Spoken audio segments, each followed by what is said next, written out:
ก็ไปดิไปตรงไหนอ่ะมองไม่เห็นแล้วไหนอ่ะเขาไปทางไหน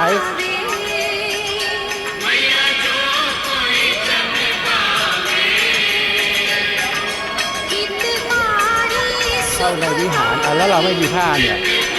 จัดไหนอ่ะที่ไหนอ่ะ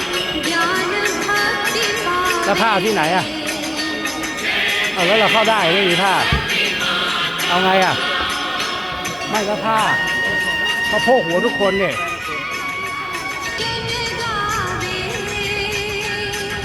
ก็ต้องเอาผ้าโพกหัวนะคุณบรรดูโพกให้ผมหน่อยได้ได้ข้างนอกนี่ได้อยู่ใช่ไหม